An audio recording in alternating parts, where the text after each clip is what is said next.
Hello everyone, स्वागत है आप सबों का शिवोहम उत्सव के इस महा एपिसोड में। ओम नमः शिवाय, हर हर महादेव। आप लोगों का एक बार पुनः हार्दिक स्वागत है। आज हम शिव सूत्र के संबंध में कुछ बातें करेंगे। हालांकि शिव सूत्र के बारे में बात करने के लिए समय काफ़ी ज़्यादा चाहिए, वक्त ज़्यादा चाहिए और आप लोग करीब करीब सभी सूत्र के बारे में जानते होंगे, आप पढ़ सकते हैं, उसके बारे में आप समझ सकते हैं। हम आज कुछ मूल तत्वों के ऊपर चर्चा करेंगे। तो दर्शक मित्रों, जैसा कि आप लोगों ने पिछले 2 वीडियो में आपने जाना होगा कि भगवान शिव, लॉर्ड शिवा 3 शक्ति को रिप्रेजेंट करते हैं: इच्छा शक्ति, क्रिया शक्ति और विद्या शक्ति। इन तीनों शक्तियों के साथ एक शक्ति कॉमन है। वो कौन सी शक्ति है, गेस कीजिए आप लोग। आई होप आप लोग गेस कर लिए होंगे। जी हाँ, चौथा शक्ति जो कॉमन है वो है प्राण शक्ति। कहा जाता है कि जब आपकी इच्छा शक्ति बची रहे और आपकी प्राण शक्ति खत्म हो जाए तो आपको पुनर्जन्म लेना होता है। जी हाँ, यदि हम ज्योतिष शास्त्र के अंतर्गत यदि हम देखें तो हमारे जीवन में 3 प्रकार के कर्म होते हैं: प्रारब्ध कर्म, संचित कर्म और क्रियामन कर्म।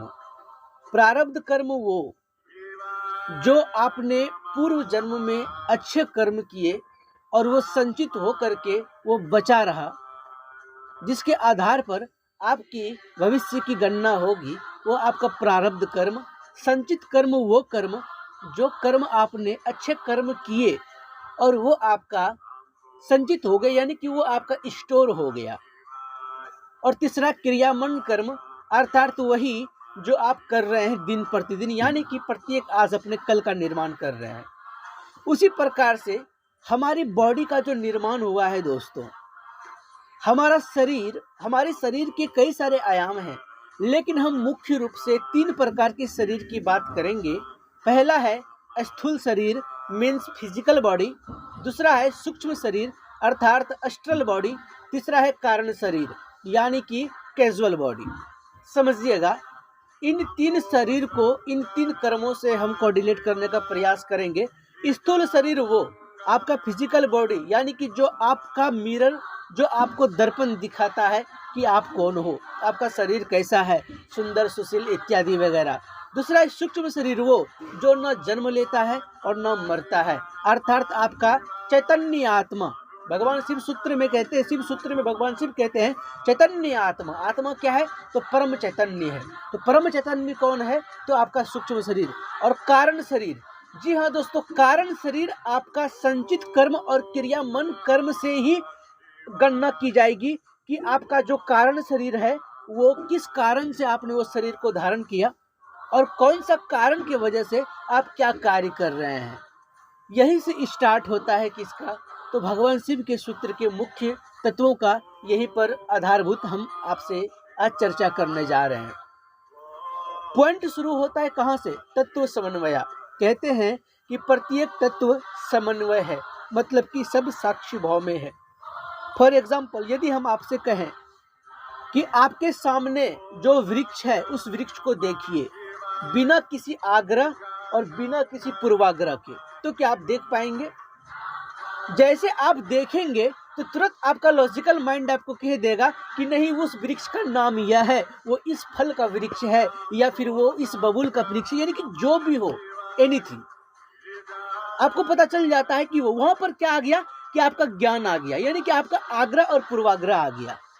जब किसी चीज को आप बिना आग्रह और पूर्वाग्रह की देखते हैं तो वही सम्यक दृष्टि है, और सम्यक दृष्टि ही सम्यक साधना है। दोस्तों, तंत्र का सार, शिव सूत्र का सार यही सार है। हम लोगों की जर्नी क्या है? जर्नी है हमारा इनर जर्नी है, अपने अंतरात्मा की जर्नी, अर्थात मूलाधार षट चक्रम शक्तिर्दान मुदिरतम कंठादुपरि मूर्धन्तम संभव्य स्थान मुचते वरासुरुति, अर्थात मूलाधार से सहस्त्रार चक्र तक की यात्रा। इनर वर्ड यानी कि अपने अंतर्मुखी होना है, बाहर नहीं जाना है। बाहर की हम यात्रा करने के लिए सोचते हैं कि हम बाहर से ढूंढेंगे, बाहर से इन चीज़ों को हासिल करेंगे, इत्यादि वगैरह करेंगे तो नथिंग। जैसा कि हमने कल आपसे एक बात रखा था कि पूजा क्या है, कि हम लोग पूजा क्यों करते हैं, आइए इसके ऊपर थोड़ी सी हम चर्चा कर लेंगे। दोस्तों, आप लोगों से रिक्वेस्ट है कि ये वीडियो जो है, ये ऑडियो बुक जो है, ये लंबा होने जा रहा है। अतः अगर आप संपूर्ण रूप से इस सारे तत्वों को अगर आप समझना चाहते हैं तो वीडियो के अंत तक आप जरूर बने रहें। आपको यहाँ से कुछ मुख्य चीज़ें आपको पता चलेगा और आपको समझ में आएगा कि हम आपके समक्ष क्या संदेश रखना चाहते हैं। एक बार की बात है, श्री गणेश जी माता पार्वती से प्रश्न पूछते हैं, माँ ये पूजा क्या है। चूंकि गणेश जी बालपन में थे, उनका नटखट स्वभाव माता पार्वती को पूजन करते देख पूछ देते हैं कि माते पूजा क्या है। तो माँ कहती है, माता पार्वती कहती है कि पुत्र, पूजा एक आध्यात्मिक ऊर्जा की प्राप्ति का एक साधन है। तो बोलते हैं इसको क्यों किया जाता है। तो माता पार्वती श्री गणेश जी से कहते हैं, पुत्र पूजा वो साधन है, पूजा वो स्थिति है जिससे आध्यात्मिक ऊर्जा की प्राप्ति होती है, जिससे मानसिक शांति प्राप्त होती है। पूजा वो मार्ग है जिससे व्यक्ति भक्ति और श्रद्धा के मार्ग पर ले जाता है, बिना व्यक्ति को किसी दिशाहीनता के। पूजा के जीवन में आग्रह और निग्रह का होना अति आवश्यक है। आग्रह अर्थात प्रातः उठकर यम नियम का पालन करना, अर्थात स्नान ध्यान आदि की प्रक्रिया। निग्रह अर्थात बिना पूजा किए भोजन ग्रहण करना। उधर ज्ञान चर्चा में भगवान शिव सप्त ऋषियों से इसी पूजा के बारे में आज बताने जा रहे थे। तो क्या बताने जा रहे थे कि कह रहे थे ऋषिगण, पूजा वो विधि है जिसके द्वारा हम अपनी ऊर्जा एकत्रित कर ब्रह्मांड की महा ऊर्जा से जोड़ते हैं। ब्रह्मांड की महा ऊर्जा से जुड़ने के बाद ही हम में एकाग्रता आती है, और एकाग्रता हमारे लिए ज्ञान का द्वार खोलती है। हमें ज्ञान शरीर और भौतिक संसार की निरर्थकता समझा के हमें व्यष्टि से समष्टि की ओर ले जाता है। यहाँ पर हमारा मन क्रोध, स्वार्थ, काम और अन्य कामना से उठकर हमें वास्तविकता के समीप ले जाता है, जहाँ इस समस्त संसार का सत्य निहित है। जहाँ इस समस्त संसार का सत्य निहित है, अपने अंतः से मुक्त होकर हम कितना बाहर देखते हैं उतना ही भटकेंगे। अतः भटकने का अर्थ है कि हम पाप की ओर अग्रसर होंगे, क्योंकि हमारे बाहर खड़ा भौतिक संसार हमें आवश्यकताओं के अनुसार सदैव भटकाने हेतु तत्पर रहता है। वो हमारे समक्ष आवश्यकताएं पैदा करते चले जाता है, और हम उन आवश्यकताओं की पूर्ति हेतु उचित और अनुचित को भूलकर पाप कर्मों में लिप्त हो जाते हैं। इससे पता चलेगा कि ज्ञान केवल व्यक्ति का ही नहीं अपितु समाज का हित कर सकता है, किंतु यही तभी संभव है जब इसे निष्काम भावना से प्राप्त किया जा सके। जब तक संसार में स्वार्थ हेतु पूजा होती रहेगी, तब तक इस संसार से कष्ट का दूर होना संभव नहीं। जिस धर्म का निर्माण स्वार्थ से मुक्त होने हेतु हुआ था, अब उसी धर्म की स्वार्थ पूर्ति हेतु साधना समझने लगे हैं। दोस्तों, यहाँ पर जो हम आपसे बात किए कि ये जो काम क्रोध मोह ईर्ष्या, इससे जो ऊपर उठ करके जो ये प्रक्रिया है, यहाँ पर पूजा से, यहाँ पर भगवान शिव कहते हैं कि एकाग्रता आती है। एकाग्रता क्या है दोस्तों? अथ योगा अनुशासनम। एक बात हम बताना चाहेंगे आप लोगों को कि शिव सूत्र में एक सूत्र और आता है। वो सूत्र क्या है? तो हम अभी आपके समक्ष वो सूत्र अभी रखते हैं। दोस्तों, वो सूत्र है विस्मय योग भूमिका। विस्मय योग भूमिका अर्थात क्या? यहाँ पर योग की भूमिका का आरंभ विस्मय से होता है। इससे पहले हम एक बात बताना चाहेंगे कि योग के बारे में हम पिछले कई सत्रों से चर्चा करते आ रहे हैं। तो यहाँ पर योग क्या है? अथ योगा अनुशासनम। योग एक अनुशासन है, और योगश्चित्त वृत्ति निरोधः, योग वो प्रक्रिया है जिसके अंतर्गत हम अपने चित्त की वृत्तियां अर्थात क्या, तो हमारे अंदर जो सारे नकारात्मक तत्व हैं, जैसे कि काम, क्रोध, ईर्ष्या, द्वेष, अहंकार, लोभ इत्यादि कई सारे कारक हो सकते हैं, बाधक तत्व होते हैं, 3 प्रकार के दोष होते हैं, 3 प्रकार की अग्नि होती है, ताप होती है, जो हमें दुखों का कारण बनी होती है। उन सभी से मुक्ति होने हेतु आपको सबसे पहले आपके अंदर एकाग्रता का आना अति आवश्यक है। इसीलिए कहा गया, महर्षि पतंजलि और लिखते हैं कि स्थिर सुख आसनम, यानी कि स्थिर पूर्वक और सुख पूर्वक किसी आसन में बैठ करके जो प्रैक्टिस करती है, जो क्रिया होता है, जो क्रिया शक्ति होती है, उससे हमारे अंदर वो एकाग्रता का भाव आता है। वही कहा गया है अथ योगा अनुशासनम, योग एक अनुशासन है। उसके पश्चात तदा द्रष्टु स्वरूपेण अवस्थानम, यानी कि जब आप अपने योग से चित्त की वृत्तियों को निरोध करते हैं, उसे रोकते हैं, तब जाकर के आप अपने रियल स्थिति में आते हैं। तो भगवान शिव के द्वारा दिए गए तमाम सूत्र, चाहे शिव सरोदय शास्त्र का सूत्र हो या फिर विज्ञान भैरव तंत्र का सूत्र हो या भगवान शिव के द्वारा दिए गए ज्ञान के अन्य सूत्र हो, हर सूत्र से एक ही मंतव्य निकलता है, एक ही गंतव्य निकलता है। क्या, तो हमें अपने अंतर मन की यात्रा करनी पड़ेगी, हमें आंतरिक रूप से यात्रा करनी पड़ेगी। वो किससे, तो वो योग मार्ग से ही हो करके गुजरेगा, अर्थात राजमार्ग।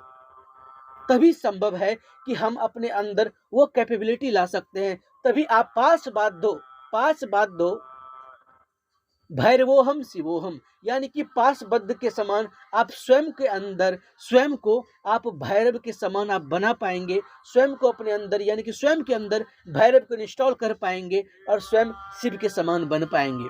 आइए और कुछ शिव सूत्र के ऊपर हम चर्चा करेंगे। भगवान शिव सूत्र का एक सूत्र है चैतन्य मात्मा, अर्थात चैतन्य मात्र जो चेतना प्रदान करता है उसे ही चेतन कहते हैं। भाव चैतन वही आत्मा का स्वरूप है।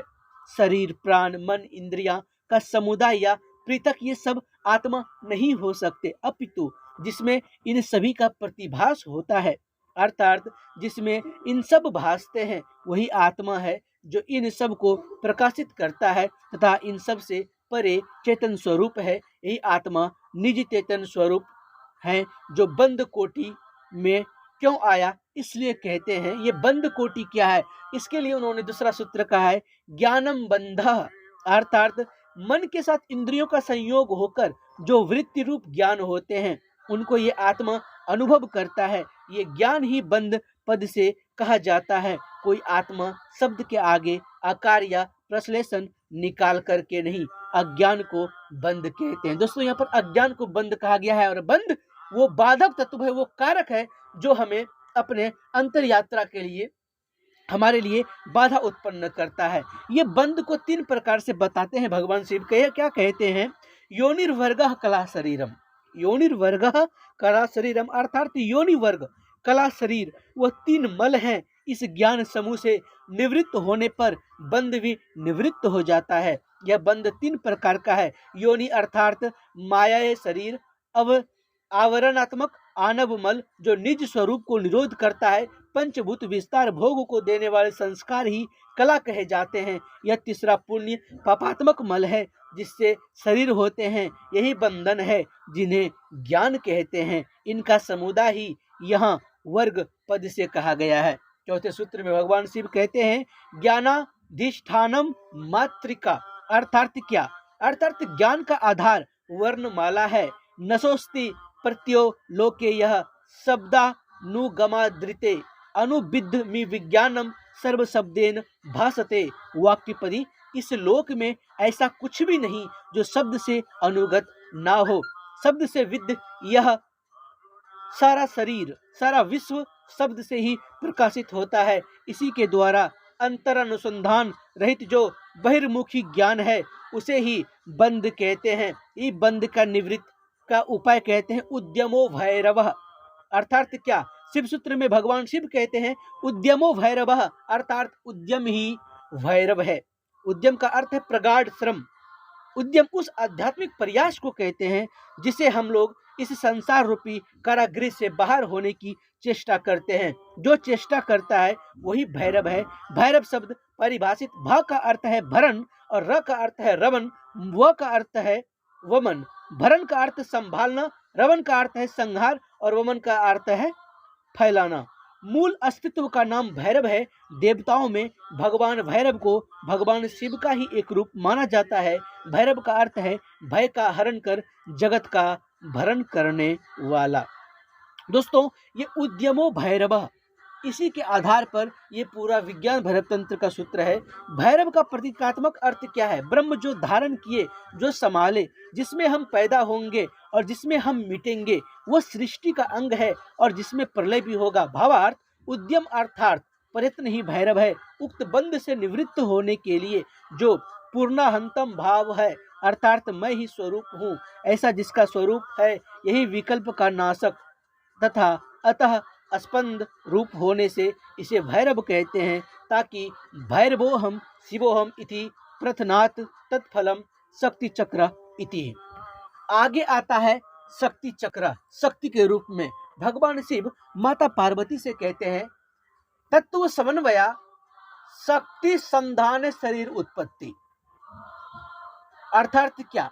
शक्ति संधान, जब कभी भी पुरुष शक्ति और प्रकृति शक्ति को एक साथ संधान की जाती है, तब जाकर के निज शरीर, न्यू शरीर का उत्पत्ति होता है। और वो न्यू शरीर कौन सा शरीर धारण करेगा और कौन सा वो तत्व कौन सा शरीर धारण करेगा, यह डिपेंड करता है आपका यानी कि कारण शरीर, पिछले जन्म का कारण शरीर, अर्थात आपका प्रारब्ध कर्म, संचित कर्म और क्रियामन कर्म। दोस्तों, इसी को आधार पर कोई महान कवि ने कहे हैं कि देहे पुष्टे अहम पुष्टः, देहे नष्टे अहम नष्टा, यानी कि who am I, who I am, यानी कि हम देह हैं। अगर हम अपने शरीर को पुष्ट रखेंगे तो हमारा शरीर भी पुष्ट होगा, अगर हम शरीर को नष्ट करेंगे तो हमारा शरीर ही नष्ट होगा। दोस्तों, यही तीन वो शक्ति है, इच्छा शक्ति, क्रिया शक्ति, विद्या शक्ति। इन तीनों शक्ति के साथ जो कॉमन फैक्टर है वो आपका प्राण शक्ति। इन्हीं तीन शक्तियों के मदद से, इन्हीं तीन शक्तियों को प्रैक्टिस से आप उन तत्वों तक पहुंच सकते हैं, अर्थात स्किल। जैसे कि हम ने पिछले वीडियो में बताया कि टाइगर के अंदर जो गुण होते हैं, क्या क्या गुण होते हैं, तो उसके अंदर जो होता है, पहला तो उसके अंदर होता है क्या, तो उसका अपना एक गोल सेट होता है, ठीक है। उसके बाद उसके अंदर क्या होता है, स्पीड होती है। स्पीड होने के बाद उसके अंदर क्या होता है, उसके अंदर स्ट्रेटेजी होता है, उसका अपना एक रणनीति होती है। फिर उसके अंदर कह सकते हैं कि उसका अपना एक जो उसका कर्म है, उसका जो स्किल्स है, उसके अंदर जो कला है कि हम कैसे शिकार करेंगे, इन सभी चीज़ों को मिला करके इसीलिए टाइगर को, इसीलिए सिंह को शेर माना जाता है और उसको राजा माना जाता है, क्योंकि वो सबसे श्रेष्ठ है। उसी प्रकार से हम ह्यूमन बींग्स के अंदर भी उन सभी शक्तियों को, यानी कि ब्रह्मांड में जितने सारे जानवर हैं दोस्तों, अर्थात 84 लाख योनियां, उन 84 लाख योनियों में एक एक योनि के अंदर कोई दिव्य शक्तियां हैं, उसके अंदर कुछ स्पेशल स्किल्स हैं, उसके अंदर कुछ स्पेशल गुण हैं।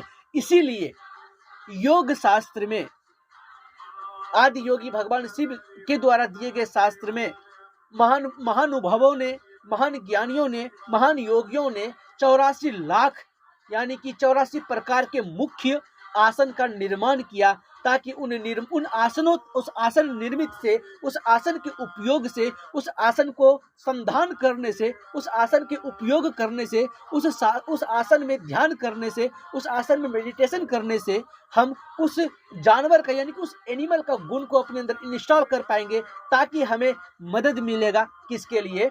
तो कैवल्य की ओर, अर्थात कह सकते कैवल्य कह लीजिए, मोक्ष कह लीजिए, या फिर निर्वाण कह लीजिए, कि अंततः सभी को पहुंचना वही है। लेकिन मीडियम क्या रहेगा, माध्यम क्या रहेगा? यही तीन शक्ति, इच्छा शक्ति, क्रिया शक्ति एंड विद्या शक्ति। आइए दोस्तों, हम अगले वीडियो में आपसे बात करेंगे इनकाउंटर ऑफ इनर वर्ड, अर्थात आंतरिक शून्यता। इसके बारे में थोड़ा सा कुछ मेडिटेशन के मामले में हम आपसे बात करेंगे, कुछ ध्यान की विधियों के बारे में आपसे आगे की वीडियो में बात करेंगे। तो पिछले अगर 2 वीडियो अगर आपने नहीं देखे हैं तो वो 2 वीडियो अवश्य देख लीजिए और कंटिन्यू लगातार बने रहिए और नए वीडियो के अपडेट पाने के लिए आप इस चैनल को सब्सक्राइब अवश्य कर लीजिएगा। इसी जानकारी के साथ हम रुद्राभिषेक सिंह आपसे विदा लेना चाहेंगे। ओम नमः शिवाय, हर हर महादेव।